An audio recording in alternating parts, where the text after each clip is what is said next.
you have to stop asking for reassurance if you have health anxiety.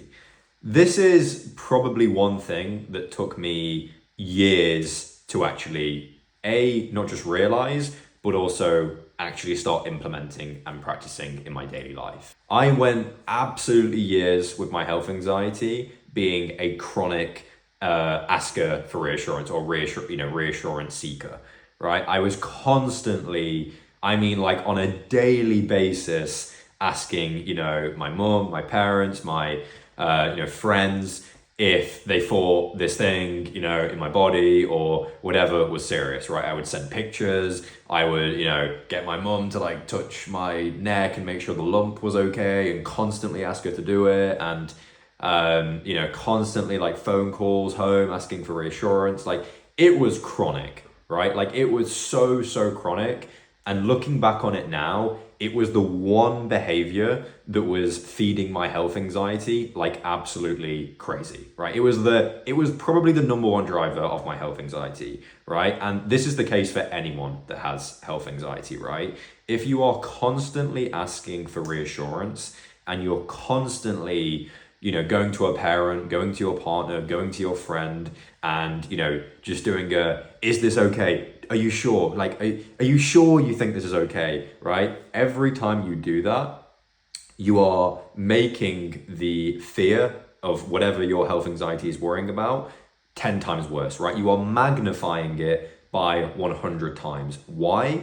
Because every shot of reassurance feeds that need for certainty, right? And what is the one thing that we have to work on if you have health anxiety? It's dealing with uncertainty, right? It's being completely comfortable with the fact that there could be something wrong, right?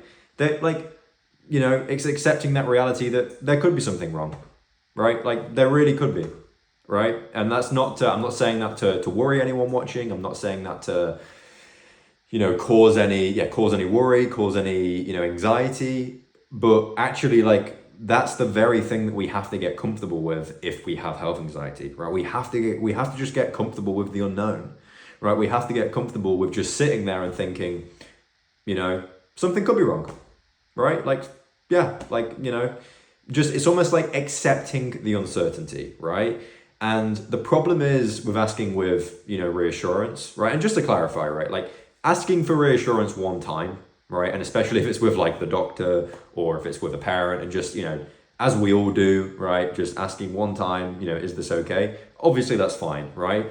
But when it becomes a chronic pattern, that's when it becomes a problem, right? And that's when it becomes something that, again, going back to that uncertainty thing, that's when it is just latching onto and it is fueling that need for certainty, right? And a need for certainty is the very thing that your health anxiety monster in your brain wants, right? It wants you to crave certainty. It constantly wants you to go after 100% certainty, right? It wants you to be 100% sure that this is not something that you have, right?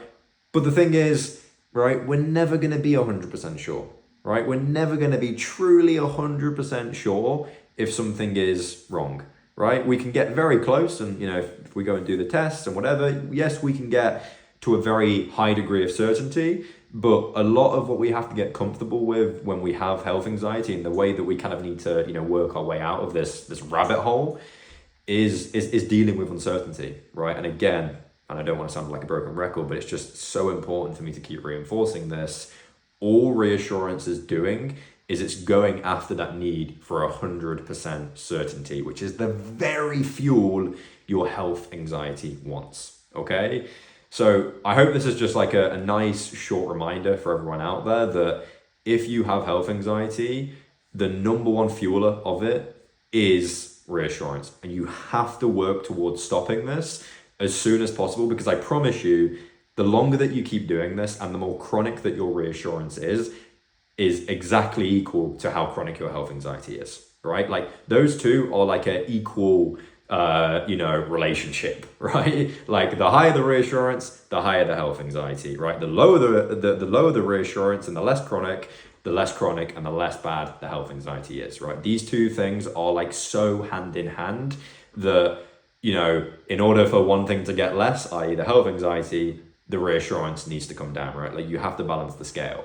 So I hope this is just a nice short reminder for everyone, and I hope this helps.